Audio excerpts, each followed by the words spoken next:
आपको पता है कि यहाँ तक मैंने आपको कराया था रिएक्टिविटी सीरीज़, और मैंने रिएक्टिविटी सीरीज़ को समझाया था आपको डिटेल में कि रिएक्टिविटी सीरीज़ से क्वेश्चंस कैसे बनते हैं।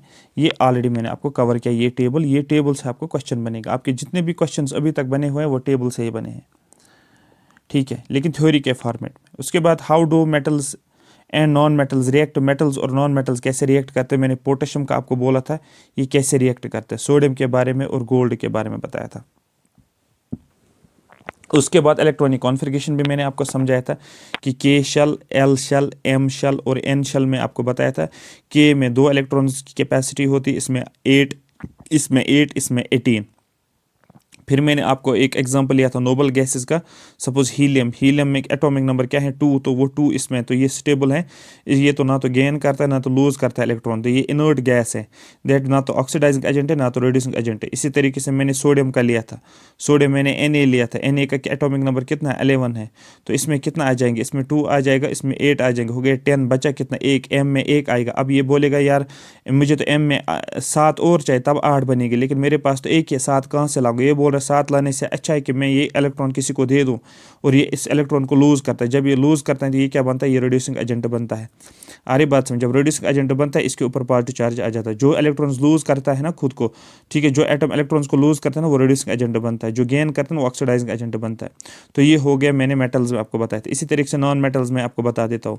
नॉन मेटल्स में आप क्या करोगे, जैसे कि हम यहाँ पर ले लेते हैं किसको, क्लोरीन को ले लेते हैं। क्लोरीन क्या है, क्लोरीन का एटॉमिक नंबर 17 है। तो आप क्या बोलोगे, आप बोलोगे के में 2 हो गए और इसमें 8 हो गए 10। फिर बचा कितना 7। तो एम में कितने चाहिए 8, लेकिन इसके पास क्या है 7। ये बोल रहा है कि मुझे एक कहीं ना कहीं से चाहिए, मैं किसी को क्यों 7 दे दूं, मुझे तो सिर्फ एक चाहिए, मैं कहीं ना कहीं से लाऊंगा। तो ये कहीं ना कहीं से लेकर ही आता है। तो दैट मीन्स ये कोशिश करता है कि मैं कहीं से इलेक्ट्रॉन गेन करूँ, और जो इलेक्ट्रॉन गेन करता है वो क्या बनता है, वो क्या होता है, वो ऑक्सीडाइजिंग एजेंट होता है। आरी बात में, वो ऑक्सीडाइजिंग एजेंट है।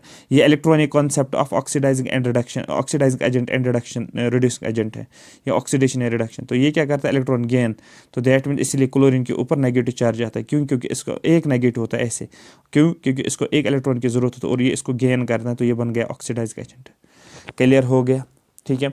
तो मेटल्स क्या होते हैं, मेटल्स ऑलमोस्ट क्या होते हैं सारे, आप बोलेगा ये रिड्यूसिंग एजेंट्स होते हैं। और नॉन मेटल्स ऑक्सीडाइजिंग एजेंट्स भी होते हैं, रिड्यूसिंग एजेंट्स भी होते हैं। कुछ ऑक्सीडाइजिंग है, कुछ ऑक्सीडाइजिंग एजेंट भी है, रिड्यूसिंग। देखो नॉन मेटल्स ऑक्सीडाइजिंग एजेंट्स है, लेकिन कुछ ऐसे भी है जो ऑक्सीडाइजिंग एजेंट भी है और रिड्यूसिंग एजेंट भी है, जैसे फास्फोरस सल्फर। रिएक्शन के ऊपर डिपेंड करता है, ठीक है। ये मैंने आपको बताया था और यही एक्चुअल में आपका क्वेश्चन यहाँ से बनता है, ठीक है। अब हम यहाँ पर देखेंगे, अब हम एक एक करके देखेंगे सोडियम को। सबसे पहले हम सोडियम को पकड़ेंगे। अब देखो सोडियम पे क्वेश्चन कैसे बनाएंगे आपका, कोई सोडियम को पकड़ेगा। Sodium atom has 1 electron in its outermost shell. आपको पता है, मैंने पहले बोला सोडियम का एटॉमिक नंबर, सबसे पहले समझो सोडियम का एटॉमिक नंबर क्या है, 11 है। तो के, एल, एम, एन। के में कितने जाने चाहिए 2, इसमें 8, इसमें 8 और इसमें 18। लेकिन अगर सोडियम को फिल करेंगे तो इसमें तो 2 जाएंगे, इसमें तो 8 हो गए 10, बचा कितना 1। तो एम में कितना है 1 है। That's outermost shell sodium की क्या बन रही है, आउटर मोस्ट शेल सोडियम की एम बन रही है। तो इस एम में कितना है 1 है। तो that means outermost shell में कितने इलेक्ट्रॉन्स है 1। तो क्वेश्चन पूछेगा how many electrons are there in sodium in the outermost shell, आपको बोलना 1 है, ठीक है। तो दैट मीन्स जब आप मेटल्स नॉन मेटल्स पढ़ोगे उनका एटॉमिक नंबर पता होना चाहिए, आपको याद करना पड़ेगा एटॉमिक नंबर सोडियम का क्या है। तो वो कहाँ से याद करोगे, यहाँ पर आपको याद करना है। आप इस तरीके से याद करो, ठीक है। Sodium, magnesium, aluminium, potassium, phosphorus, ठीक है। SMAPC, ठीक है। पर्सनल कंप्यूटर, MA आपने किया पर्सनल कंप्यूटर में, और S किसी का भी नाम याद रखो, ठीक है। तो यहाँ पर आप याद रख सकते हो S, ठीक है। ठीक है, यहाँ बोल सकते हो सर मैंने MA किया किसमें, PC में किया, ठीक है, पर्सनल कंप्यूटर में। तो याद हो गया। फिर N को 11 हो गया, ये ऑटोमेटिकली 12 हो गया, 13 हो गया। पोटेशियम और कैल्शियम 19 और 20 याद करना पड़ेगा, ठीक है। हीलियम, नियॉन, आर्गन जो होता है हलीना, ठीक है, हलीना, इसको हलीना बोलते हैं, HELI, हलीना। हली का मतलब हीलियम होता है, ना का मतलब नियॉन होता है, आर्गन का मतलब आर्गन। हलीना का रब सफर, का रब का मतलब था क्रिप्टॉन, रब का मतलब रिबीडियम, ठीक है। इस तरीके से आप याद रख सकते हो। तो ये याद रखना जरूरी है, एटॉमिक नंबर याद रखोगे, क्योंकि आपको नहीं पता, एग्जामिनर इतना इजी क्वेश्चन पूछेगा ना, वो बोलेगा मुझे बताओ सोडियम में आउटर मोस्ट शेल में कितने इलेक्ट्रॉन्स है। ऑप्शन ए होगा 2, ऑप्शन बी होगा 3, ऑप्शन सी होगा 0, ऑप्शन डी होगा 1। आपको 1 करना है, ठीक है। क्यों, क्योंकि आप देखो सोडियम में लास्ट पे 1 है। याद नहीं करना है, याद नहीं करना, मैंने आपको लॉजिक दिखाया क्या है ये, बस सिर्फ याद ये पता होने, एटॉमिक नंबर्स पता होने चाहिए, आप ऑटोमेटिकली निकाल सकते हो। ठीक है, ठीक है। अब यहाँ पर ये क्या करेगा, ये एक को लूज करेगा, ये भी क्या करेगा, दो को लूज करेगा, ये क्या करेगा, ये तीन को लूज करेगा, ये एक को लूज करेगा, ये दो को लूज करेगा। ठीक है, क्लियर हो गया, समझ आ रही बात, क्लियर। और यहाँ पर क्या है, 5 है, अब इसको कितने चाहिए, ये गेन कितने को करेगा, 3 को गेन करेगा, ये कितने को गेन करेगा, 2 को गेन करेगा, ये कितने को गेन करेगा, 1 को गेन करेगा, तो दैट मीन ये गेन करेंगे इस तरीके से। ये कितनों को गेन करेगा, 3 को गेन करेगा, ये कितने गेन करेगा, 2 को गेन करेगा, ये कितने को गेन करेगा, ये 1 को गेन करेगा। अरे बात समझ, इस तरीके से आप बोल सकते हो। तो ये इसके आउटर मोस्ट शेल्स में देखने को मिलेगा। तो let's start. Sodium atom has 1 electron in its outermost shell, एक इलेक्ट्रॉन है आउटर मोस्ट शेल में। अब सपोज ये सोडियम है, सोडियम में क्या है, के शेल, ये हो गई पहली के, ये क्या हो गया एल शेल, ये क्या हो गया एम शेल, ये क्या हो गया एन शेल। लेकिन एन शेल तो हम बनाएंगे नहीं इसके लिए, सोडियम के लिए, क्योंकि एन शेल में कोई नहीं है। सोडियम में एन शेल में कितने इलेक्ट्रॉन्स हैं, 2 हैं, ये हो गया 1 और ये हो गया 2। इसमें कितने के शेल में क्या है, 2, एल में कितने 8, 1 2 3 4 5 6 7 8, के एल, एम में कितने होंगे 1, क्योंकि इसमें कितने हो गए 2 और 8 हो गए, इसमें कितने हो गए 10 और बचा कितना 1, यहाँ पर 1 इलेक्ट्रॉन यहाँ पर आ जाएगा। अब वही देखो यहाँ पर देखो 1 और 2 किस में है, इनर सर्कल में, और बीच वाले सर्कल में 1 2 3 4 5 6 7 और 8, और बाहर वाले सर्कल में सिर्फ एक ही है। अब बाहर सर्कल में सिर्फ एक ही है, आप बोल सकते हो इसका जो आउटर मोस्ट शेल में कितने इलेक्ट्रॉन्स हैं, 1 इलेक्ट्रॉन्स है। तो sodium has 1 electron in its outermost shell if it loses the electron from its M shell. अगर ये इस इलेक्ट्रॉन को लूज करता है, ये बोलता है कि यार मैं इसको किसी और को दे रहा हूँ इस इलेक्ट्रॉन को, ठीक है, इसने इस इलेक्ट्रॉन को किसी और को दे दिया जो एम शेल में था, then its L shell now becomes the outermost shell. अब इसकी एल शेल बन गई आउटर मोस्ट, क्योंकि पहले क्या थी के शेल, फिर क्या थी एल शेल, फिर क्या थी एम शेल। एम शेल में एक था, अब इसने किसी को दे दिया, अब इसकी आउटर मोस्ट शेल कौन सी बन गई है, एम शेल। अगर ये एक इलेक्ट्रॉन को लूज करता है जो एम शेल में था, देन इसका एल शेल बन गया फिर outermost shell, and that has stable octet. उसके पास स्टेबल ऑक्टेट है। स्टेबल ऑक्टेट का मतलब है 8 के 8 फिल है, ठीक है। ऑक्टागन पड़ा है ना, 8 साइड जिनको होते हैं, इसमें 8 इलेक्ट्रॉन्स हैं, ये ऑटोमेटिकली फिल हो गया फिर ठीक है। यहाँ पर देखो 281 है, 281, ये के शेल में, ये के एल शेल में, ये एम शेल में। एम शेल में जो ही इसने इलेक्ट्रॉन लूज किया, अब इसके पास क्या बना, के और एल, तो एल हो इसका आउटर हो गया, तो इसका आउटर शेल ऑक्टेट बन गया। The nucleus of this atom still has 11 protons, ठीक है। लेकिन न्यूक्लियस में क्या होता है, न्यूक्लियस में प्रोटॉन्स प्लस न्यूट्रॉन्स होते हैं, याद रखना। इलेक्ट्रॉन्स तो बाहर होते हैं, इलेक्ट्रॉन्स बाहर होते हैं, लेकिन प्रोटॉन्स प्लस न्यूट्रॉन्स कहाँ पर होते हैं, ये कहाँ पर होते हैं, आपको बोलना ये न्यूक्लियस में होता है। कोई एटम होता है ना, एटम का न्यूक्लियस होता है और एटम के इलेक्ट्रॉन्स होते हैं। देखो ये न्यूक्लियस होता है जिसमें न्यूट्रॉन्स और प्रोटॉन्स होते हैं, N+P होता है, और बाहर इसके इलेक्ट्रॉन्स होते हैं। अरे बात समझ, बाहर इलेक्ट्रॉन्स होते हैं। So the nucleus of this atom still have 11 protons, इसमें प्रोटॉन्स 11 होते हैं, but the number of electrons has become 10, लेकिन इलेक्ट्रॉन्स 10 हो गए। प्रोटॉन्स 11 के 11 ही रहेंगे, लेकिन इलेक्ट्रॉन्स क्या रहेंगे 10, क्योंकि M एक उसने लूज किया है एम शेल में जो था। So there is a net positive charge gain, तो नेट पॉजिटिव चार्ज गेन होगा used on the sodium cation. तो दैट मीन्स टोटल कितना होगा, देखो प्रोटॉन्स माइनस न्यूट्रॉन्स, प्रोटॉन्स कितने हैं, सॉरी प्रोटॉन्स माइनस, ठीक है, प्रोटॉन्स माइनस इलेक्ट्रॉन्स। प्रोटॉन्स कितने हैं न्यूक्लियस के अंदर, वो कितना 11 है। मैंने बोला न्यूक्लियस के अंदर प्रोटॉन्स भी होते हैं, न्यूट्रॉन्स भी होते हैं, और शेल में क्या होता है इलेक्ट्रॉन्स में। अरे बात समझ। अब इलेक्ट्रॉन इसके पास कितने थे पहले, 11, लेकिन अब देखो एक इसने लूज किया, अब कितने बचे इसके पास, 10 ही बच गए, लेकिन प्रोटॉन तो 11 ही है, प्रोटॉन 11 है, इलेक्ट्रॉन 10 हो गए, बचा कितना 1, और ये इसके ऊपर पॉजिटिव चार्ज के तौर पे आ जाएगा। ये है the nucleus of this atom still has 11 protons, but the number of electrons has become 10, क्योंकि एक इसने लूज किया था।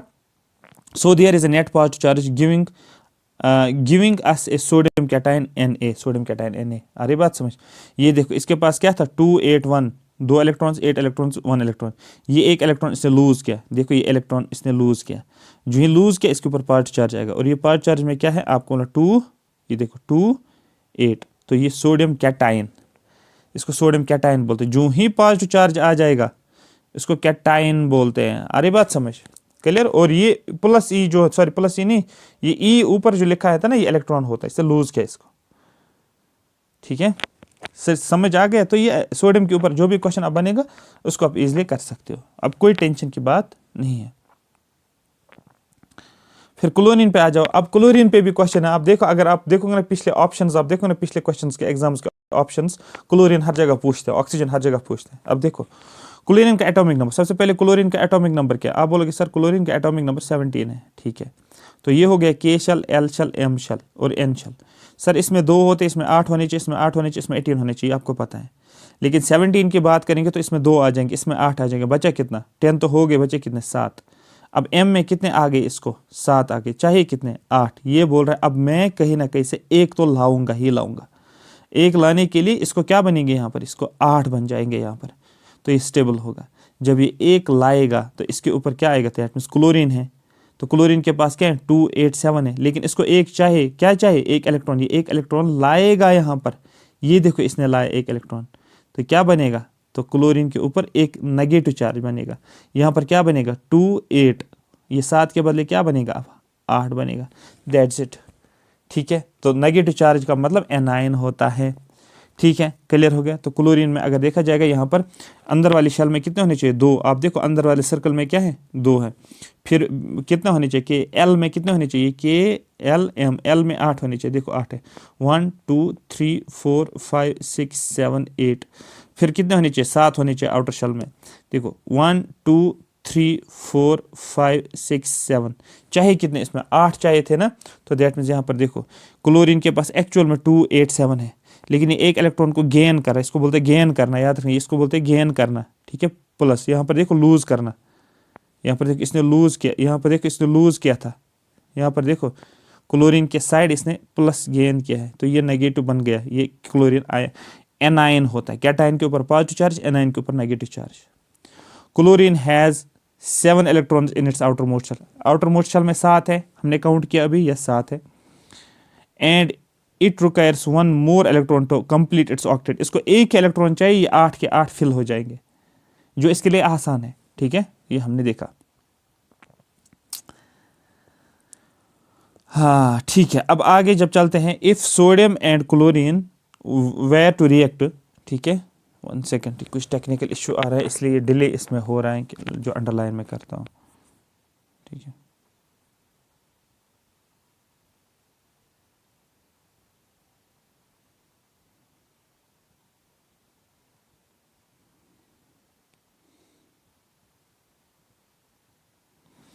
हाँ, if sodium and chlorine were to react, अगर सोडियम और क्लोरीन रिएक्ट करता, ठीक है, इनको हम रिएक्शन करवाते, the electron lost by sodium, जो इलेक्ट्रॉन लूज किया था सोडियम ने, है ना, could be taken up by chlorine, इसको कौन लेता?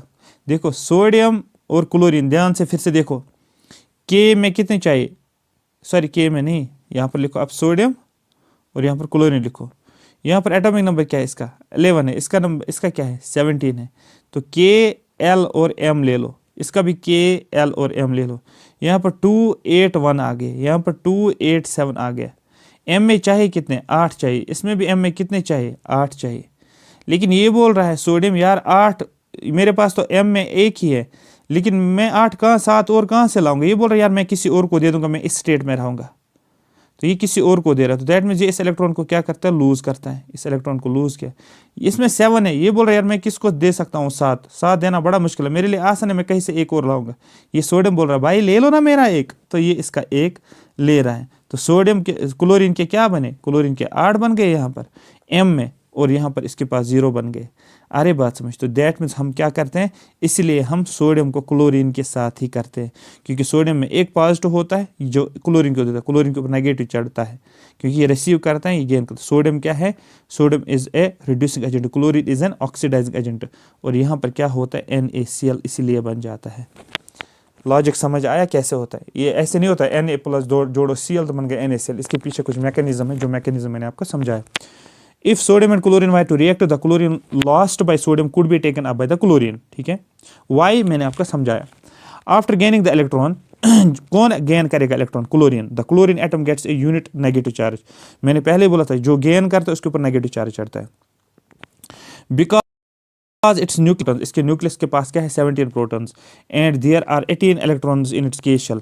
ठीक है, और क्या है 18 इलेक्ट्रॉन्स किसके अंदर है, के एल एम शेल में। अरे बात समझ, अब इसमें 18 बराबर आ गए तो क्या था 17, लेकिन अब क्या आ गए इसमें 2, इसमें 2, इसमें 7 है, अब इसमें क्या आ गए 1 और 8, तो टोटल कितने हो गए 18 आ गए। अरे बात समझ, ठीक है 17 प्रोटॉन्स तो हैं यहाँ पर जो इसके पास है ना, जो एटॉमिक नंबर आप देखो 17, तो प्रोटॉन्स इसके अंदर प्रोटॉन्स प्लस न्यूट्रॉन्स होते हैं वो 17 ही रहेंगे क्लोरीन के अंदर, लेकिन अगर इलेक्ट्रॉन्स की बात करेंगे इलेक्ट्रॉन्स 18 हो गए क्योंकि एक इसको सोडियम ने दिया है। This gives us chlorine A9 Cl, इसको हमें क्या मिलता है क्लोरीन एनाइन आपको मिलता है। So both these elements can have give and take relationship, ये give and take relationship between the following. ठीक है, जैसे ये सोडियम है, सोडियम का एक इलेक्ट्रॉन देखो यहाँ पर निकलता है और ये किसको दे रहा है, ये क्लोरीन रिसीव करता है। अरे बात समझ, और सोडियम जो होता है इसका एक इलेक्ट्रॉन निकलने से इसके ऊपर क्या आता है पॉजिटिव चार्ज आता है, और क्लोरीन के ऊपर क्या आता है नेगेटिव चार्ज आता है। ये एक्चुअल में जब क्लास 12th या 11th का ऑर्गेनिक केमिस्ट्री पढ़ते हैं ना, वहाँ पर ये रिएक्शन हमें दिखानी पड़ती है। ठीक है, ऑर्गेनिक केमिस्ट्री में बड़ा इंटरेस्टिंग है। ठीक है, इंडक्शन बहुत सारी चीज़ें होती है जो हम पढ़ते हैं, ड्रिफ्ट पढ़ते हैं, वहाँ पर इलेक्ट्रॉन्स कैसे आयरन क्लोराइड बनता है NaCl बनता है। ठीक है, ये भी आपको क्लियर हो गया।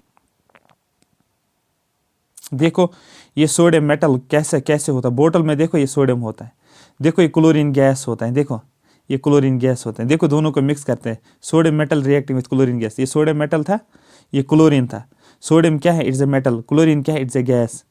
ठीक है, तो क्या करते हो दोनों को मिलाते हो, देखो मेटल और ये गैस मिलाते हो इस बर्तन के अंदर।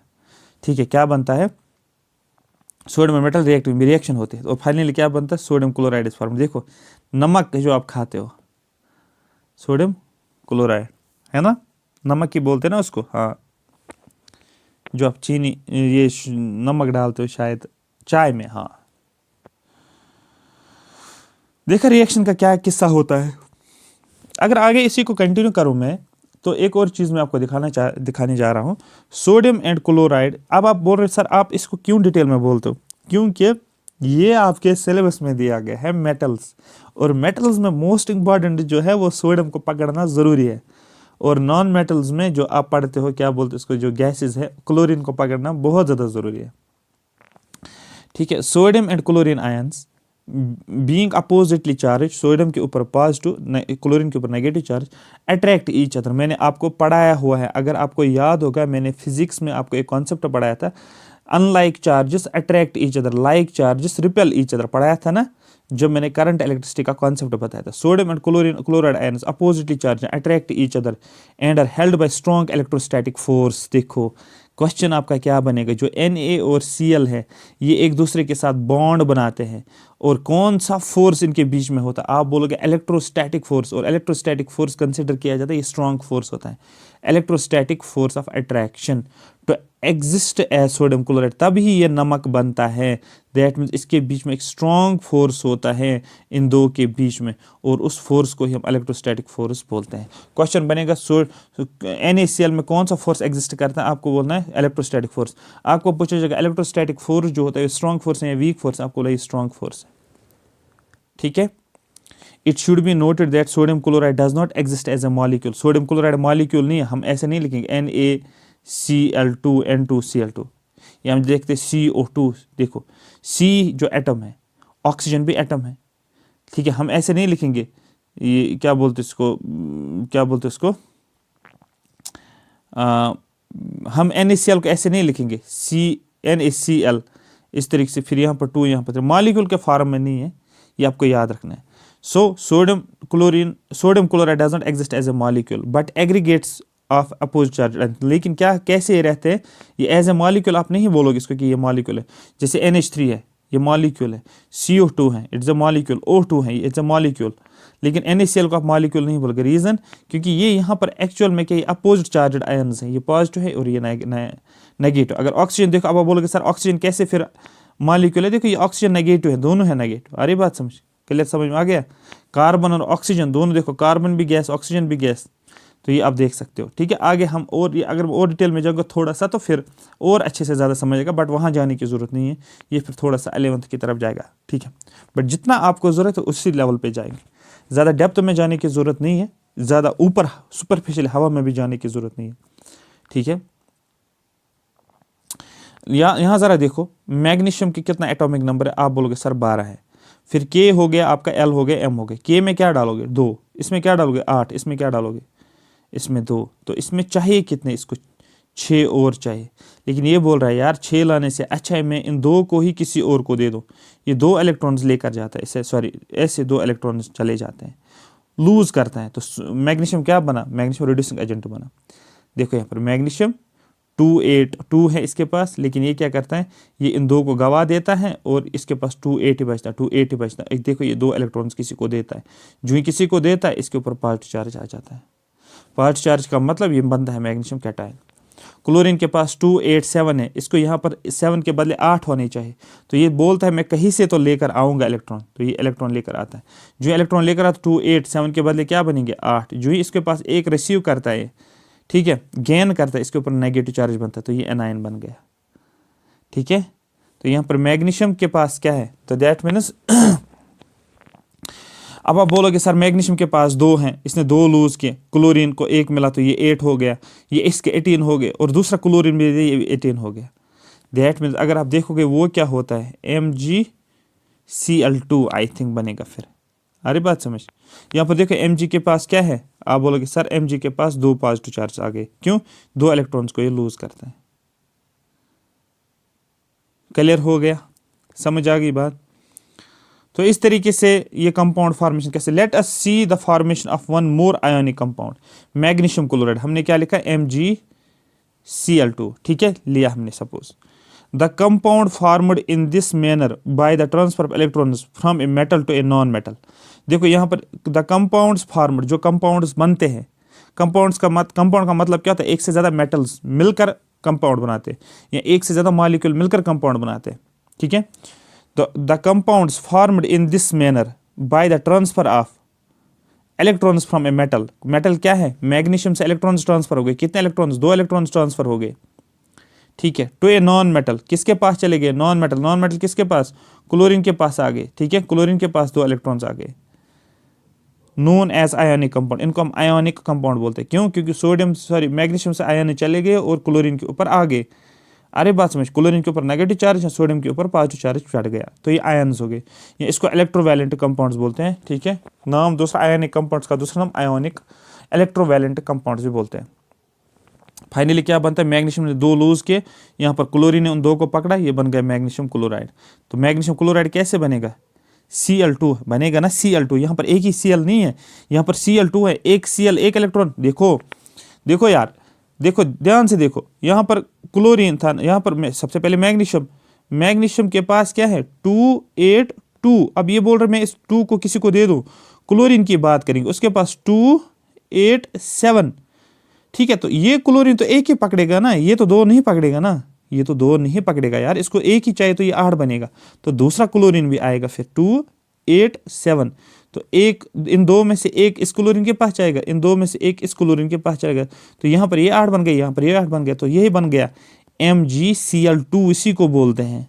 तो क्या बना, ये तो कंपाउंड बना ना। देखो MgCl प्लस Cl मतलब क्या है, MgCl2, इस तरीके से भी आप बोल सकते हो। तो वही बन गया MgCl2, जो मैग्नीशियम आयनिक कंपाउंड्स होते हैं, ठीक है। क्लियर, मेटल और नॉन मेटल के बीच में रिएक्शन पता चल रही है ना, ठीक है। आगे चलते, प्रॉपर्टीज ऑफ आयोनिक कंपाउंड्स। अब यही आयोनिक कंपाउंड्स का मतलब जो मैंने अभी आपको बताया, मैंने एक मेटल लिया और मैंने नॉन मेटल लिया, और वहां पर क्या बना, आप बोलोगे आयोनिक कंपाउंड बना। एग्जाम्पल कैसे समझाओगे, मैंने मैग्नीशियम लिया और मैंने क्लोरीन ले लिया, ठीक है, वहां पर क्या बना MgCl2। ऐसा क्यों, क्योंकि मैग्नीशियम ने 2 इलेक्ट्रॉन्स को लूज किया, इसने क्या किया, 2 इलेक्ट्रॉन्स को गेन किया, ठीक है, सॉरी 2 इलेक्ट्रॉन्स को गेन किया क्लोरीन ने। तो यही बन गया, Mg के ऊपर 2 पॉजिटिव आ गया और क्लोरीन 2 हो गया। तो एक क्लोरीन के ऊपर एक नेगेटिव, दूसरे क्लोरीन के ऊपर दूसरा नेगेटिव, और Mg जो हो गया 2 पॉजिटिव। इस तरीके से समझ आ रहा होगा आपको। अब इन्हीं कंपाउंड्स के ऊपर हम प्रॉपर्टीज आयोनिक कंपाउंड्स पढ़ेंगे। सबसे पहले फिजिकल नेचर की बात करेंगे। नेचर क्या है इनका, ionic compounds are solids and are somewhat hard सबसे पहले क्वेश्चन पूछा जाएगा which of the following story about ionic compounds.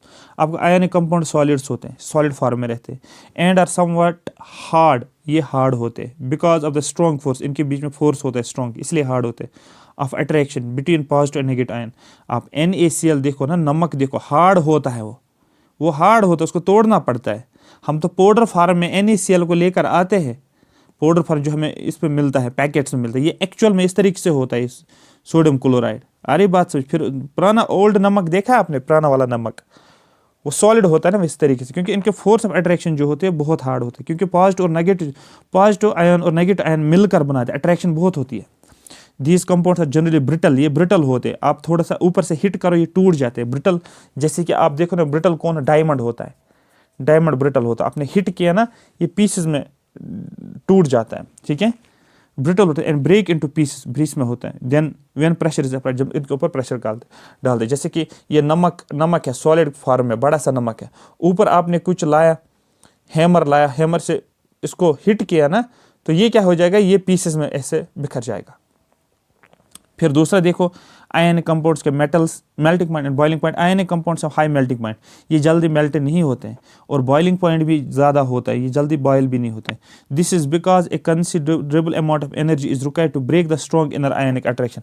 Reason, क्योंकि सबसे पहले तो आपको पता है इनके बीच में कि आयनिक होते हैं, पॉजिटिव नेगेटिव होता है, स्ट्रॉन्ग बॉन्ड होता है, आयनिक बॉन्ड। मतलब क्या है यहाँ पर, मेल्टिंग पॉइंट और बॉइलिंग पॉइंट भी ज़्यादा चाहिए, ज़्यादा एनर्जी की ज़रूरत है उस बॉन्ड को तोड़ने के लिए, तो मेल्ट भी और बॉयल भी ये बहुत लेट होता है। आप ये बोल सकते हैं हाई होता है मेल्टिंग पॉइंट भी और बॉइलिंग पॉइंट भी। सॉल्युबिलिटी, क्या ये सॉल्युबल होते हैं पानी में? देखो, electrovalent compounds are generally soluble in water. आप नमक ले लो NaCl, पानी में डालो, पानी में हल होता है, बिल्कुल होता है, एंड इनसॉल्युबल इन सॉल्वेंट्स। लेकिन अगर वही नमक केरोसिन पेट्रोल में डालो, वो सॉल्युबल नहीं होगा। समझ आ रही बात? क्वेश्चन इंपॉर्टेंट है। जो भी हमारे पास आयनिक कंपाउंड्स है या इलेक्ट्रोवैलेंट कंपाउंड्स हैं, ठीक है, उनको आप क्या बोलते हो? उनको आप बोलते हो कि ये सॉल्युबल, पानी में मिलाओगे, NaCl को मिलाओ पानी में, ये क्या सॉल्युबल हो जाएगी, इसके साथ मिल जाएगा। आप पानी के गिलास के अंदर नमक डालो, आप देखो कि इसमें नमक आपको देखने को मिलेगा, लेकिन इनसॉल्युबल। लेकिन वही अगर सॉल्वेंट्स में डालोगे, ठीक है, जैसे कि केरोसिन और पेट्रोल के अंदर, ठीक है, उसमें नहीं होता। ये स्टेटमेंट आपको पूछ सकते, which of the following is true about electrovalent compounds? Electrovalent compounds are soluble in water and also in solvents. आपको बोला नहीं, सॉल्युबल ओनली इन वाटर, लेकिन insoluble in solvents. It is soluble in kerosene, petrol etcetera. आपको बोला नहीं, ये गलत है, ऐसा नहीं हो सकता। फिर कंडक्शन ऑफ इलेक्ट्रिसिटी, अब मुझे बोलो NaCl, इलेक्ट्रिसिटी पास होती है इससे? यस, इलेक्ट्रिसिटी पास होती है। मैंने आपको पहले बोला था, अगर आपको करंट इलेक्ट्रिसिटी पढ़ा है आपने, प्योर वाटर के तो इलेक्ट्रिसिटी पास होती है? नहीं होती है इलेक्ट्रिक करंट पास। लेकिन वही अगर आप देखोगे सोल्यूशन वाला वाटर मतलब NaCl वाला, इसमें होता है, इसमें होगा, क्योंकि Na यहाँ पर पॉजिटिव है और Cl नेगेटिव है, आयन्स ऑलरेडी प्रेजेंट, और आयन्स रेस्पॉन्सिबल होते हैं करंट को पास करने के लिए। So the conduction of electricity through a solution involves the movement of charge particle. Solution का मतलब क्या है? जब आपने NaCl ले लिया और पानी में डाल दिया वाटर के साथ, तो बन गया सोल्यूशन इसका। तो कंडक्शन ऑफ इलेक्ट्रिसिटी कंडक्ट होती है, पास ऑन होती है थ्रू ए सोल्यूशन के थ्रू, जहां पर चार्ज्ड पार्टिकल्स होते हैं। A solution of an ionic compound, अगर आप आयनिक कंपाउंड का सोल्यूशन बनाते हो, मतलब NaCl का सोल्यूशन आपने बनाया वाटर में, कंटेन्स आयन्स, उसमें आयन्स होते हैं, which move to the opposite electrodes, जो अपने अपने इलेक्ट्रोड्स में चले जाते हैं। When electricity is passed through the solution, जब हम इलेक्ट्रिसिटी पास करते हैं सोल्यूशन के थ्रू, वहां पर पॉजिटिव आयन्स और नेगेटिव आयन्स, पॉजिटिव आयन्स एक इलेक्ट्रोड पे चलते हैं, नेगेटिव आयन जो होते हैं दूसरे इलेक्ट्रोड पे जाते हैं, ठीक है। पॉजिटिव आयन जाते हैं इलेक्ट्रोड पे और नेगेटिव आयन्स भी दूसरे इलेक्ट्रोड पे चले जाते हैं, ठीक है। Ionic compounds in the solid state do not conduct electricity. लेकिन वही अगर आप ये आयनिक कंपाउंड NaCl ले लोगे, डायरेक्टली NaCl, नमक आप डायरेक्टली ले लो, नमक का सॉलिड व्हील वाला पीस, और आपने इसको इलेक्ट्रिक करंट यहाँ पर दिया, तो अब इसके थ्रू इलेक्ट्रिक करंट पास नहीं होता है। अरे बात समझ, क्योंकि यहाँ पर आयन्स का मूवमेंट नहीं होता है। लेकिन वही अगर आप पानी के अंदर डालोगे, तो वहाँ पर वो आयन्स ब्रेक हो जाते हैं NaCl के फॉर्म में, और आयन पॉजिटिव और नेगेटिव आयन्स देखने को मिलेंगे। लेकिन वही अगर यहाँ पर सॉलिड फॉर्म में ही इसको इलेक्ट्रिक करंट दे दोगे, तो इलेक्ट्रिक करंट पास नहीं होगी। वही है ionic compounds in solid state में, सोल्यूशन के फॉर्म में इलेक्ट्रिसिटी पास होती है, सॉलिड स्टेट में नहीं होती।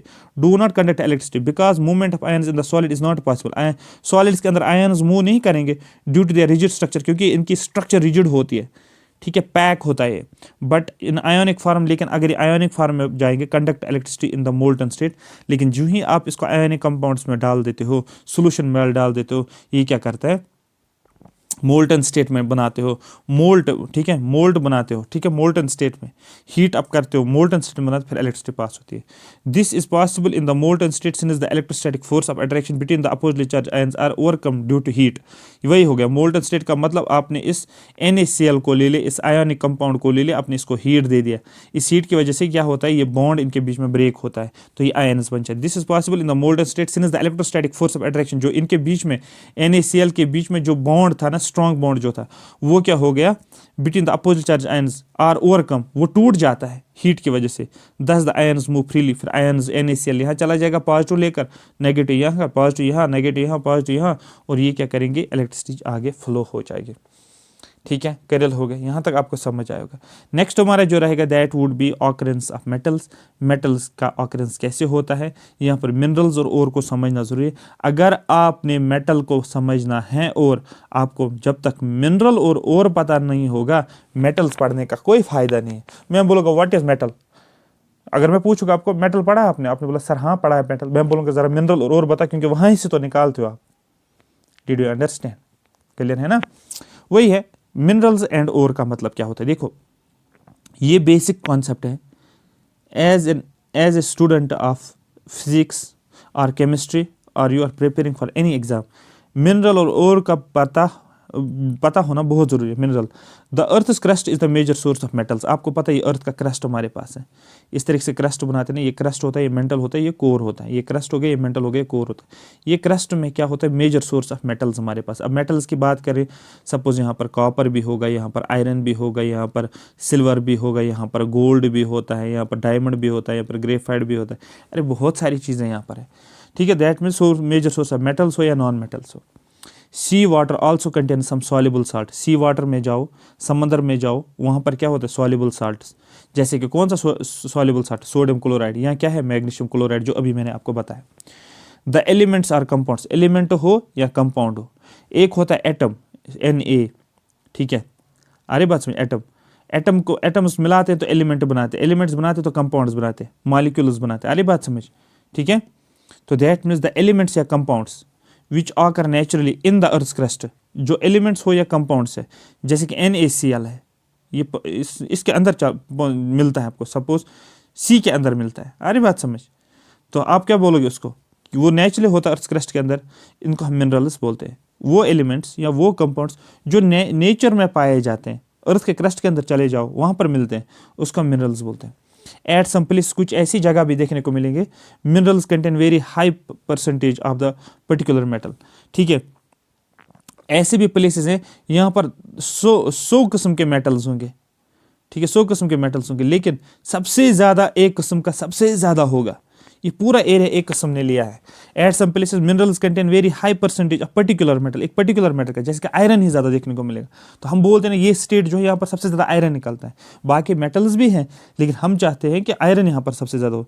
बाकी मेटल्स भी, गोल्ड सबसे ज़्यादा होता है। तो इस तरीके से होता है। कुछ प्लेस ऐसे होते हैं जहाँ पर बहुत सारे मिनरल्स होते हैं, बहुत सारे मेटल्स होते हैं, लेकिन एक मेटल के मिनरल्स इतने ज़्यादा होते तो हम बोलते हैं कि यहाँ पर ये मेटल ज़्यादा निकलता है, ठीक है। वही at some places minerals contain a very high percentage of particular metal and the metal can be profitably extracted from it. और फिर हम उसको कॉपर निकालते हैं, बेचते हैं मार्केट में, गोल्ड निकालते हैं, बेचते हैं मार्केट में।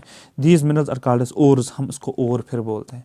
जब काफ़ी हाई कॉन्सेंट्रेशन में, हाई परसेंटेज में मिनरल्स हमें पाए जाएंगे ना एक मेटल के, देखो ये जम्मू कश्मीर है सपोज, यहाँ पर एल्युमिनियम भी निकलता है, यहाँ पर कॉपर भी निकलता है, यहाँ पर सपोज गोल्ड भी निकलता है, यहाँ पर सपोज सिल्वर भी निकलता है, यहाँ पर देखो टिन भी निकलता है, जो भी है, ठीक है। लेकिन मैं बोलता हूँ कश्मीर में क्या होता है, यहाँ पर कॉपर इतना, मतलब कॉपर के मिनरल्स बहुत ज़्यादा हैं। तो ये मैं पूरा बोलूँगा कॉपर के मिनरल्स है, कॉपर मिनरल्स बहुत ज़्यादा। एक पर्टिकुलर मेटल के बहुत सारे मिनरल्स हैं, हाई परसेंटेज में मिनरल्स हैं एक पर्टिकुलर मेटल के।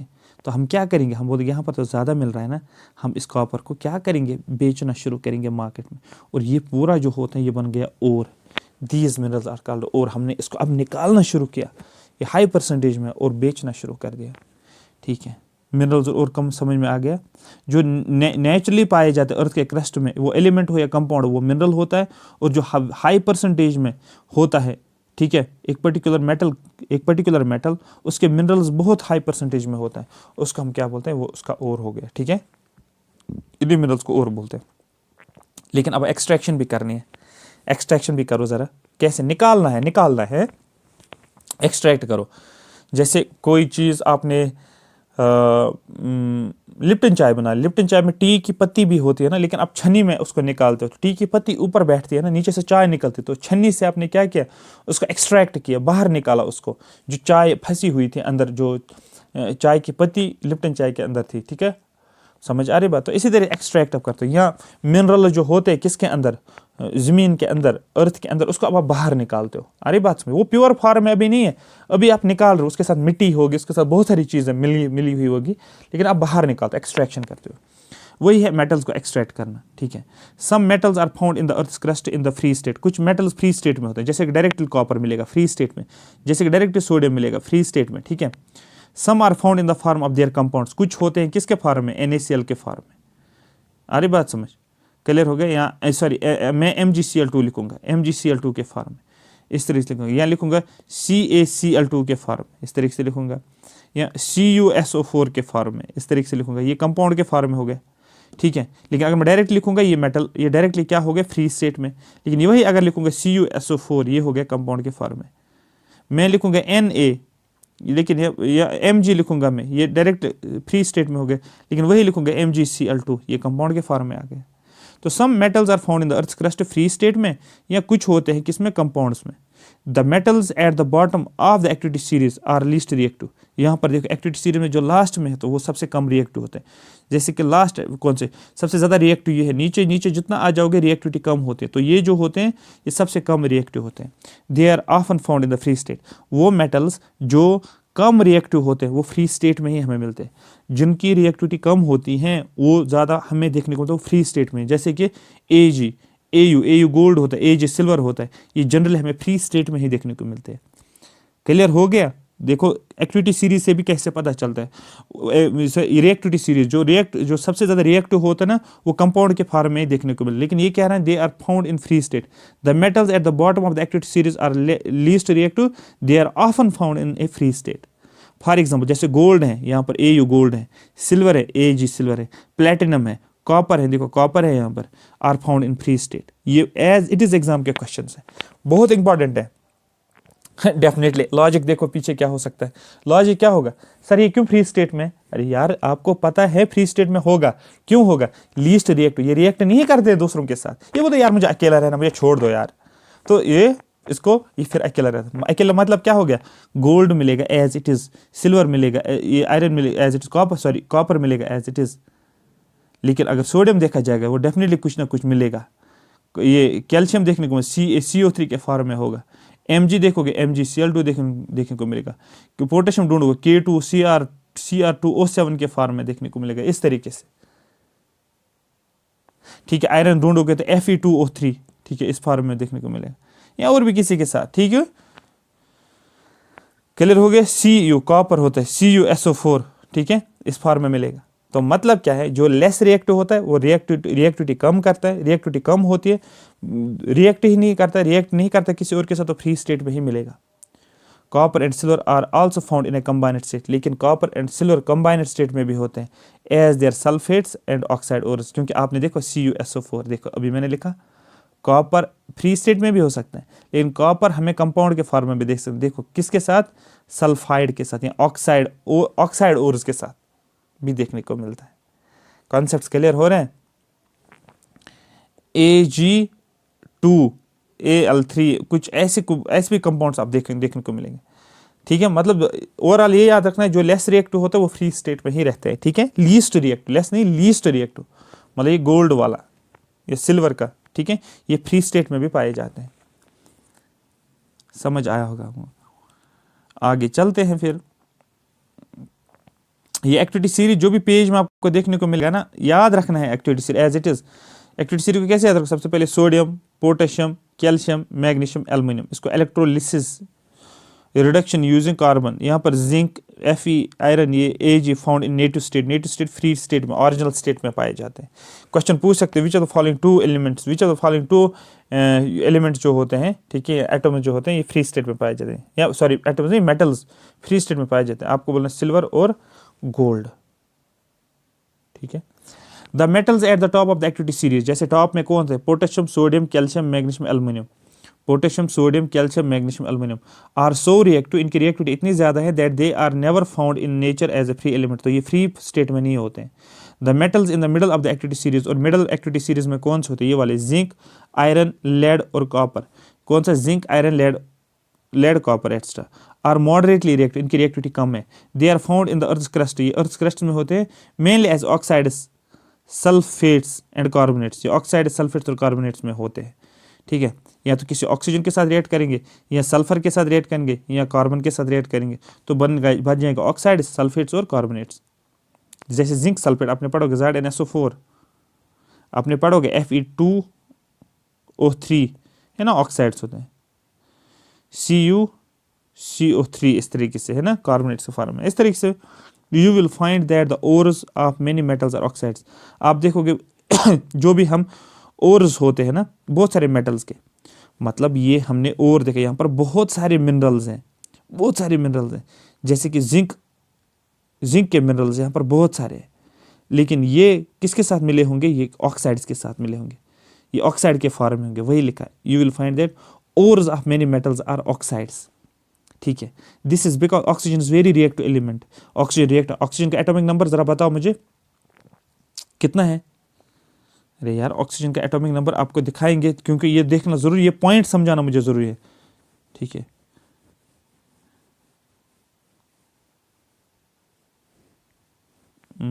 यहाँ पर नहीं पता चलेगा, कहाँ रखा मैंने, पीरियड टेबल डिलीट ही हो गया इसमें से यार, ओहो।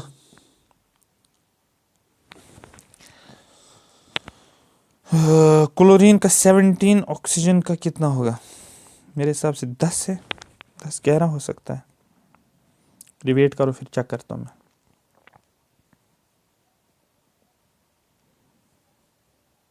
मैं। रुको,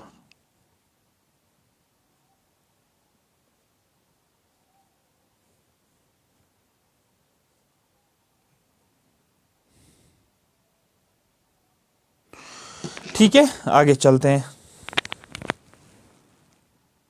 8 है, ठीक है 8 है, ऑक्सीजन का एटॉमिक नंबर जो है 8 है।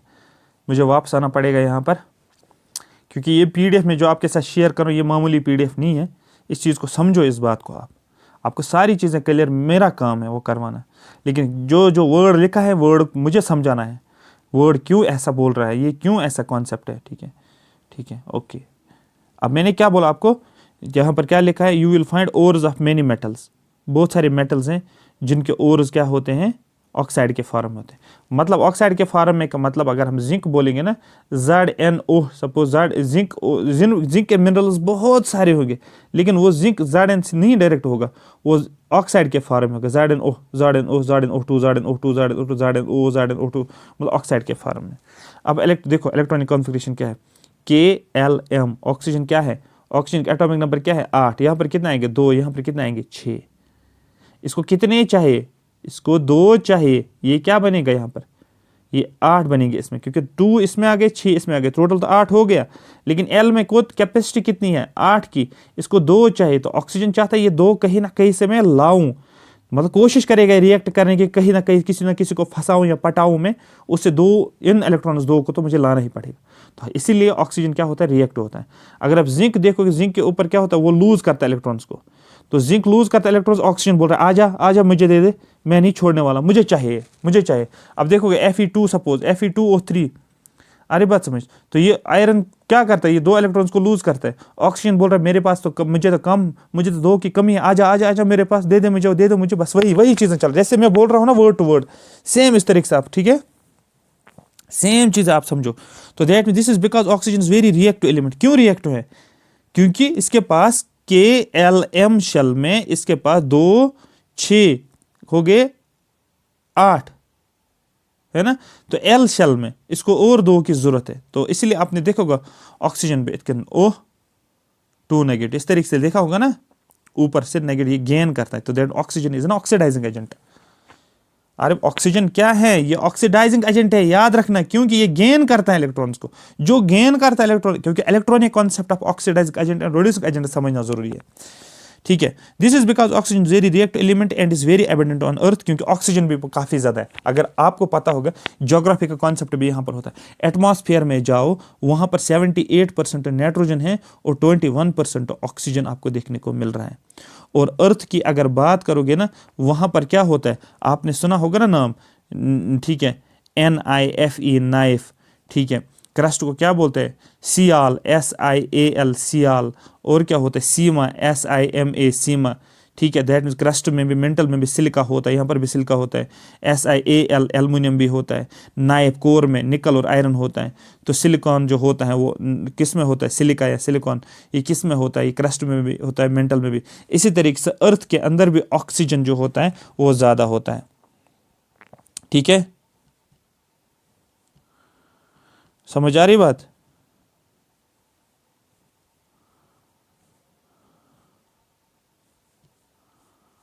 क्लियर हो गया? ये ज्योग्राफी का कॉन्सेप्ट है, समझना है।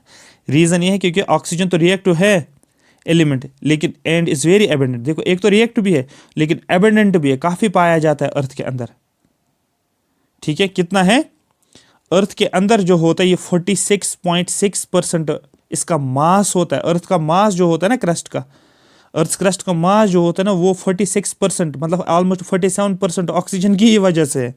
मतलब 46.6% बाई मास है। दैट मीन्स रैंक सबसे ज़्यादा ऑक्सीजन अर्थ के अंदर, सबसे ज़्यादा जो क्या पाया जाता है अर्थ के अंदर, आपको सबसे ज़्यादा ऑक्सीजन पाया जाता है। आपका एटमॉस्फेयर में 21% है, लेकिन अर्थ के अंदर जो होता है वो नंबर 1 पे है, 46%।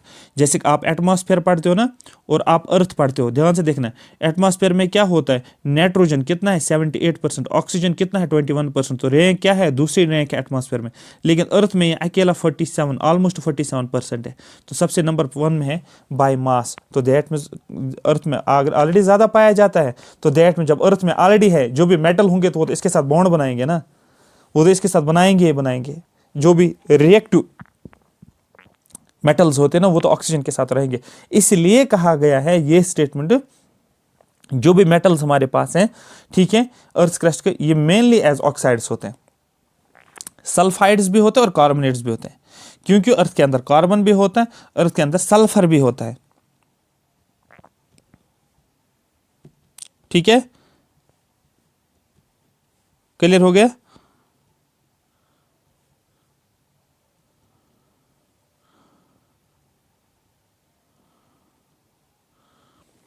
समझ आ गए? तो ये समझना जरूरी है, ठीक है। आगे चलते हैं।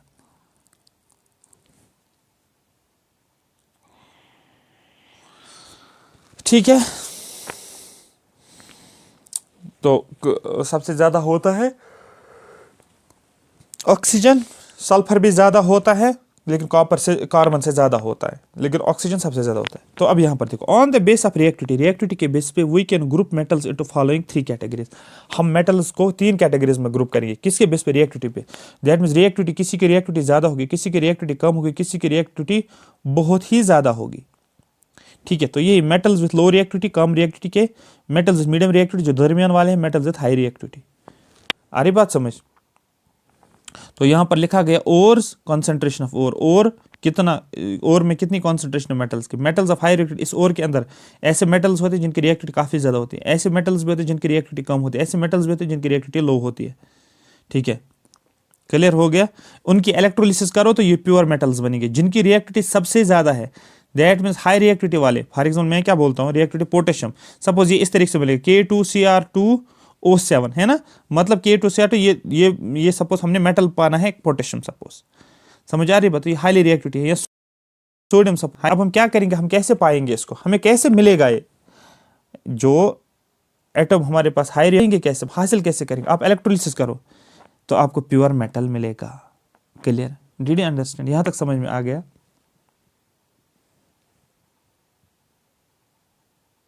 यही क्वेश्चंस आपके बनेंगे, ये क्वेश्चंस भी बनते हैं आपके। तो क्वेश्चन पूछा जाएगा अगर एक मेटल है जिसकी रिएक्टिविटी ज़्यादा है, उसको हम प्योर फॉर्म में कैसे हासिल कर सकते हैं? आपको इलेक्ट्रोलिसिस करना पड़ेगा। जो भी ओर है, मेटल जिनकी लेस रिएक्टिविटी है, मीडियम रिएक्टिविटी, उसमें आपको ऐसे मेटल्स देखने को मिले जहाँ पर कार्बोनेट ओर्स होंगे, और ऐसा भी ओर होगा जिसमें सल्फेट ओर, जहाँ पर कार्बोनेट्स होंगे और सल्फेट्स होंगे। कार्बोनेट से आपको क्या निकालना है? मेटल निकालना है ना, आपका कैल्सिनेशन करो, एक प्रोसेस है। सल्फेट ओर को क्या करना पड़ेगा? आपको रोस्टिंग करनी पड़ेगी। रोस्टिंग से क्या हो जाएगा? कैल्सिनेशन रोस्टिंग से क्या हो जाएगा? ऑक्साइड ऑफ मेटल्स आपको मिलेंगे, और आप फिर जो है ऑक्साइड्स ऑफ मेटल्स मिलेंगे, उनको फिर रिडक्शन ऑफ मेटल्स करो, फिर प्यूरिफिकेशन ऑफ मेटल मिलेगा। याद रखना, जो भी आपके पास ओर होता है, जिस भी मेटल का ओर होगा, क्योंकि मैंने पहले बोला था जो भी आपके मेटल्स होते हैं वो प्योर फॉर्म में नहीं आपको मिलेंगे, वो रिएक्ट होंगे दूसरे किसी और के फॉर्म में। वो ऑक्साइड्स के साथ हो सकते हैं, कार्बोनेट्स के साथ हो सकते हैं, और सल्फेट्स के साथ हो सकते हैं। ऐसे मेटल जिनकी रिएक्टिविटी सबसे ज़्यादा होती है उनकी इलेक्ट्रोलिसिस करो और प्योर मेटल मिलेगा। ऐसे मेटल जो होते हैं जिनकी मीडियम रिएक्टिविटी होती है, लेकिन उसके दो टाइप्स आते हैं। एक होता है कार्बोनेट ओर्स होते हैं जहाँ पर कार्बोनेट्स देखने को मिलेंगे, ऐसा भी होता है सल्फेट ओर्स होते हैं, ऑक्साइड वाले ओर्स भी होते हैं। कार्बोनेट ओर्स से क्या करना, आपको कैल्सिनेशन करना पड़ेगा और रोस्टिंग करना पड़ेगा, और वहाँ से क्या मिलेंगे? ऑक्साइड्स ऑफ मेटल्स, मेटल के ऑक्साइड्स मिलेंगे। फिर उन ऑक्साइड्स को रिडक्शन करेंगे, क्योंकि अब ऑक्साइड मेटल ऑक्साइड्स मिलेंगे ना। अरे यार, Mg को O साथ है। अब आपको चाहिए क्या? आपको Mg चाहिए ना, सिर्फ Mg चाहिए। देखो, पहले तो कार्बोनेट्स थे, अब फिर सल्फेट्स थे, कैल्सिनेशन की, कैल्सिनेशन के बाद क्या मिला आपको मिला MgO मिला सपोज, तो ये ऑक्साइड ऑफ मेटल हो गया ना। अब इस ऑक्साइड ऑफ मेटल को आपको क्या करना, इस ऑक्सीडेशन को ऑक्सीजन को क्या करना पड़ेगा? आप बोलोगे रिमूव मतलब क्या होता है? अरे यार, उसको रिडक्शन बोलते हैं ना। अगर आप ऐड करते हो ऑक्सीजन तो ऑक्सीडेशन हो गया, रिमूव करोगे ऑक्सीजन को तो इसको रिडक्शन बोलते हैं ना। तो आपने क्या किया? रिडक्शन किया, वही रिडक्शन ऑफ मेटल को रिडक्शन किया, ऑक्सीजन खत्म हो गए, ये बन गया आपको purification of metal. Did you understand? फिर मेटल्स ऑफ लो रिएक्टिविटी, जिनकी बहुत कम रिएक्टिविटी तो उतना रिएक्ट नहीं करते हैं, सपोज सल्फेट और आपके पास है, ठीक है, सल्फेट की ओर में, उसको रोस्टिंग करो, आपको मेटल मिलेगा, फिर रिफाइनिंग करो। प्रोसेस एक होता है, जैसे कि घर से पानी निकलता है, वॉशरूम से पानी निकलता है, किचन से पानी निकलता है, ठीक है, गंदा पानी होता है, आप कपड़े धोते हो, बर्तन धोते हो, ठीक है, गाड़ी धोते हो, फिर वो पानी किसके साथ मिल जाता है? छोटी नदी के साथ, छोटी नदी बड़ी नदी के साथ मिल जाता है। इस तरीके से यहाँ वो पानी कहाँ पर स्टोर होता है? किसी स्टोरेज टैंक में। फिर क्या करते हैं? उसको सेडिमेंटेशन करते हैं, अरे बात समझ, साफ सफाई करते हैं, फिल्ट्रेशन करते हैं, फिर उसी पानी को प्योर करते हैं। सेम वहाँ पर इस तरीके से समझो, एक कॉन्सेप्ट है ये, ठीक है। Different techniques are used for obtaining the metals filling in each category. Different के टेक्निक्स का हम इस्तेमाल करते हैं किस लिए? मेटल्स को हासिल करने के लिए, ऑब्टेनिंग द मेटल, ठीक है, जो जिस कैटेगरी से मेटल है उसको हम हासिल करते हैं। Several steps are involve in the extraction of pure metal from ores. Ore से हमें प्योर मेटल चाहिए, हमें कुछ स्टेप्स लेने जरूरी पड़ते हैं। यही मैंने समझा, इलेक्ट्रोलिसिस आपको करना पड़ेगा, कार्बोनेट, ठीक है, कैल्सिनेशन करना पड़ेगा, रोस्टिंग करना पड़ेगा, यही मैंने यहाँ पर बताया। ये करने के बाद कहीं पर रिडक्शन भी करना पड़ेगा अगर ऑक्साइड वाले ओर है, ठीक है। फिर हो गया आपको इनरिचमेंट ऑफ ओर, और इनरिचमेंट बढ़ाना, कैपेसिटी बढ़ाओ, ठीक है। आ रही बात समझ? इनरिचमेंट का मतलब आपको कॉपर चाहिए 20%, 30%, आप चाहते हैं मुझे 100% प्योर कॉपर ही चाहिए, 100% गोल्ड चाहिए, प्योर फॉर्म, ठीक है। देखो, और mined from the earth are usually contaminated. जो भी आप और हासिल करते हो ना अर्थ से, वो क्या होता है? खराब होता है, कंटेमिनेटेड, उसके साथ बहुत सारी चीज़ें मिली होती है with a large amount of impurities. बहुत मिट्टी होती है, सैंड होता है, पता नहीं क्या क्या चीज़ें होती है, जिसको आप क्या बोलते हो, ठीक है, इसको क्या बोलते हैं हम? गैंग इसको बोलते हैं, ठीक है। GANG स्पेलिंग है, बस ये आपको याद रखना है। मतलब जो भी इंप्योरिटीज होते हैं, जैसे सॉइल है, सैंड है, किसके साथ? मेटल के साथ जो पाया जाता है, ठीक है। और में जो भी हमारे पास इंप्योरिटीज होते हैं उसको हम गैंज बोलते हैं या गैंग बोलते हैं, ठीक है, ठीक है, इसको हम गैंग बोलते हैं।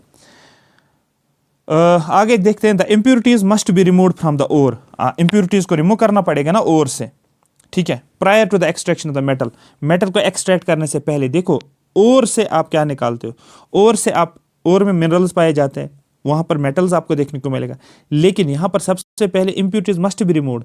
जो भी इंप्योरिटीज होती है ओर के अंदर, मतलब ये आपने ओर पाया, वहां पर मिट्टी भी है, वहां पर सैंड भी है, वहां पर मिनरल्स भी हैं, ठीक है, ओर के अंदर। लेकिन पहले सपोज ये हो गई, ये आपके मिनरल्स है, ये मिनरल है आपका, ये भी मिनरल है आपका, ये भी मिनरल है, लेकिन बाकी जो होते हैं ये सैंड है, क्ले हैं, मिट्टी हैं, जो भी हैं। अब पहले आप इनको हटाओ, इनको हटाओ, आप इनको निकालो, एक इनको निकालो, फिर यहाँ पर आपके अंदर जो बचेगा ये बचेगा आपको मिनरल्स। तो वही है, the impurities must be removed from the ore से prior to the extraction of metal. Metal निकालने से पहले, मेटल को आपको नहीं निकालना है, पहले आप ओर को पहले आप इन इम्प्योरिटीज को निकालो, जिसको गैंग बोलते हैं। The process is used for removing the gang. ठीक है, जो भी आप प्रोसेस इस्तेमाल करते हो इस गैंग को रिमूव करने के लिए, इस मिट्टी सैंड को रिमूव करने के लिए, ओर से, देखो ओर में क्या देखने को मिलेगा, ओर से आपको मिट्टी भी है, सैंड भी है, क्ले भी हैं, मिनरल्स भी हैं। ये बड़े बड़े मिनरल्स मैंने रखे हैं, मिनरल्स भी हैं। तो पहले आप ये पूरा डब्बा जो मैंने बनाया ये ओर हो गया। ठीक है, और ये मिट्टी जो ना छोटे छोटे ये मिट्टी है, सैंड है। ठीक है, 1 2 3 4 मैंने लिखा, ये 1 2 3 4 ये ओर है। फॉर एग्जाम्पल कॉपर का ओर है, 1 भी कॉपर का, 2 भी कॉपर का, 3 भी कॉपर का। अब ये छोटे छोटे है ना, छोटे छोटे पार्टिकल्स, ये जो, तो ये ओर हो गया। और इसको मैं इन छोटे छोटे पार्टिकल्स को क्या बोलूंगा मैं, गैंग, GANGUE हो गया ये वाला। तो आपको क्या करना है, जो आप एक्सट्रैक्शन करोगे ना, पहले आप गैंग को खत्म करो, गैंग को खत्म किया, अंदर क्या बचेगा, फिर 1 2 3 4 ही बचेगा। मतलब फिर ओर के अंदर क्या बचेगा, 1 2 3 4 ही बचेगा, मतलब मिनरल्स ही बचेंगे। क्लियर हो गया? ठीक है, the process is used for removing the gang from the ore are based on differences between the physical and chemical properties of gang and the ore। जो कौन कौन सी प्रोसेस हम इस्तेमाल करेंगे इस गैंग को रिमूव करने के लिए ओर से। ठीक है, ये किस पे ऊपर बेस्ड होते हैं, जो फिजिकल या केमिकल प्रॉपर्टीज, जो गैंग जो है वहां पर जो भी इंप्योरिटीज पाए जाते हैं उसकी फिजिकल प्रॉपर्टी और केमिकल प्रॉपर्टी, फिजिकल प्रॉपर्टी जो होगी उस हिसाब से निकाला जाएगा, केमिकल प्रॉपर्टीज जो होगी उसी हिसाब से निकाल सकते हैं। ठीक है, different separation techniques are accordingly employed. उसी तरीके से हम सेपरेशन टेक्निक्स हम इस्तेमाल करते हैं। Extracting metals low in activity series. पहले हम किन को एक्सट्रैक्ट करेंगे, उन मेटल्स को एक्सट्रैक्ट करेंगे जिनकी एक्टिविटी जो एक्टिविटी सीरीज में जिनकी रिएक्टिविटी बहुत कम है, जो लो है एक्टिविटी सीरीज में। ठीक है, जिनकी रिएक्टिविटी कम है। Metals low in activity series are very unreactive, क्योंकि मैंने पहले बोला था वो मेटल्स जिनकी रिएक्टिविटी कम है, जिनकी रिएक्टिविटी लो है, एक्टिविटी सीरीज में जो सबसे नीचे आ जाते हैं। ठीक है, वो क्या होते हैं, वो अनरिएक्टिव होते हैं। The oxides of this metals can be reduced. ये अगर ऑक्साइड्स के फॉर्म में पाए जाते हैं, ठीक है, ये ऑक्साइड्स के साथ पाए जाते हैं, उनको हम इजीली रिड्यूस कर सकते हैं। ठीक है, फॉर एग्जाम्पल गोल्ड मैंने लिखा AU, लेकिन मैंने इसको ये किस ऑक्साइड के फॉर्म में है, तो हम इसको आराम से ऑक्सीजन को रिमूव कर सकते हैं। ऑक्सीजन कैसे रिमूव करेंगे, हमें रिडक्शन करनी पड़ेगी। रिडक्शन का मतलब क्या है, रिमूवल ऑफ ऑक्सीजन, है ना। कॉन्सेप्ट समझ में आ रहा है? तो यही है, metals low in activity series are very unreactive. The oxides of these metals, इन मेटल्स के जो ऑक्साइड्स हैं उसको हम क्या कर सकते हैं, रिड्यूस कर सकते हैं to metals by heating alone. ठीक है, उसको हम रिड्यूस कर सकते हैं, उसकी रिडक्शन हम कर सकते हैं। फॉर एग्जाम्पल सिनाबार, ठीक है, Hg जो होता है हमारे मरकरी और HGS करेंगे, is an ore of mercury. Mercury का ओर है क्योंकि मरकरी रिएक्ट कर रहा है किसके साथ, सल्फर के साथ। When it is heated in air, जब हम इसको हीट करेंगे, हीट दे दो, it is first convert into mercury oxide. ये क्या हो जाएगा, ऑक्साइड में हो जाएगा, मरकरी ऑक्साइड में, सॉरी HgO। तो HgS को अपनी हीट दे दिया तो ये बन गया HgO, बन गया HgO। Mercury oxide is the reduced. अब HgO क्या करोगे, उसको आप रिडक्शन करो, इस ऑक्सीजन को रिमूव करो to mercury to on further heating, फिर से हीट दे दो, ये ऑक्सीजन ही रिमूव हो जाएगा। वही लिखा गया, the oxides of these metals can be reduced. इसको रिड्यूस कर सकते हैं किस में, मेटल्स में। फाइनली हमें क्या मिलेगा, हमें मरकरी मिल जाएगा। ये देखो HgS था सॉलिड फॉर्म में, और ये इसकी रिएक्शन किसके था, ऑक्सीजन के साथ थी, इसके साथ ये ऑक्साइड्स के फॉर्म में था। हीट दे दिया तो HgO बन गया ऑक्साइड्स में, और SO2 बन गया, गैस बन गया। HgO क्योंकि हमें Hg चाहिए, HgO को हीट दे दो फिर से, वहां से Hg ही मिलेगा। मरकरी लिक्विड फॉर्म में होता है ना, मैंने पहले बोला था ना, और ऑक्सीजन वहां से रिलीज हो जाएगा गैस के फॉर्म में। ठीक है, तो इस तरीके से हम ये करते हैं। इसी तरीके से similarly copper which is found in CuS, मैंने पहले बोला था Cu2S, तो कॉपर भी रिएक्टिविटी दिखाता है, किसके साथ रिएक्ट, सल्फर के साथ इन नेचर। ठीक है, ये इस फॉर्म में होता है copper. Can be obtain from its ore, इसको हम ओर से हासिल कर सकते हैं बाय हीटिंग द एयर, हम एयर को हीट करना है। जैसे कॉपर इस फॉर्म में Cu2S से, हम इसके साथ क्या है, ऑक्सीजन के साथ है। ठीक है, तो दैट हमने क्या किया, कॉपर सल्फेट को ऑक्सीजन के साथ मिलाकर हीट दे दिया, तो वहां से ये मिला CuO, पहले CuO मिला, और सल्फर डाइऑक्साइड गैस तो निकल जाएगा बाहर। फिर इसी CuO से हमें कॉपर चाहिए, हम क्या करेंगे, CuO और मिला दिया किसके साथ, Cu2S के साथ, हीट और दे दिया, वहाँ से Cu निकलेगा और SO2 निकलेगा। इस तरीके से आप देख सकते हो यहाँ पर, ठीक है। मरकरी फायर ये इस फॉर्म में था पहले, मिक्स होकर, देखो यहाँ पर लिखा भी है, this is a mercury ore called cinnabar. Mercury ore का नाम क्या है, सिनाबार मरकरी का ओर है। जब आप मरकरी ढूंढोगे ना, आपको एक ओर में जाना पड़ेगा, सिनाबार ओर, वहां से आपको मरकरी मिलेगा। It contains mercury second sulphate, ये मरकरी है, इसमें Ag(S). Mercury metal can B obtained by simply heating, हमने अब इसको हीट दे दिया। ये बड़े बड़े चैम्बर्स होते हैं, इसमें हीट देते हैं। This cinnabar ore in air in presence of air हम करते हैं, ऑक्सीडेशन रिएक्शन आप बोल सकते हो, ठीक है। आप इन प्रेजेंस ऑफ ऑक्सीजन आप करते हो। दिस इज मरकरी, क्योंकि इन प्रेजेंस ऑफ ऑक्सीजन आप करते हो ना, देखो इन प्रेजेंस ऑफ ऑक्सीजन हीट देते हो। फिर क्या होता है, दिस इज मरकरी मेटल, अब ये मरकरी मेटल है, देखो ये ड्रॉप जैसा लगता है ना, ड्रॉप जैसा लगता है ये मरकरी, ये लिक्विड फॉर्म, अगर ऊपर टच करोगे ना ये लिक्विड फॉर्म में होता है, ठीक है। This is mercury metal which has been obtained from cinnabar ore. Please note that mercury metal is liquid, mercury metal liquid है, लिक्विड फॉर्म में। ये मैंने प्रॉपर्टीज में आपको बोला था मेटल्स की प्रॉपर्टी क्या होती है। नेक्स्ट हमारे पास है extracting metals in the metal in activity series. हम मेटल्स एक्सट्रैक्ट करेंगे इन the middle of the activity series, वो मेटल्स जिनकी reactivity middle of the series में पाए जाते हैं, जिनकी बीच वाली रिएक्टिविटी है, ना तो टॉप में ना तो बॉटम में, जिनकी रिएक्टिविटी मीडियम रिएक्टिविटी है, उनको कैसे एक्सट्रैक्ट करेंगे वो मैं आपको बता देता हूँ, ठीक है। आई होप आपको ये पूरा समझ आया होगा। कमेंट सेक्शन में अपने कमेंट्स ज़रूर लिखो कि आपको इस सीरीज जो है कैसे लग रही है, समझ आ रहा है या नहीं आ रहा, क्योंकि सबसे टफेस्ट चैप्टर माना जाता है ये केमिस्ट्री का जो आपको सिलेबस में दिया गया है। Thank you so much. मैं कोशिश करता हूँ इसको आसानी से आपके माइंड में डाल दूँ और आप क्वेश्चंस के ऊपर काम कर सकते हो। मैं चाहता हूँ आप सब लोग कमेंट लिखो।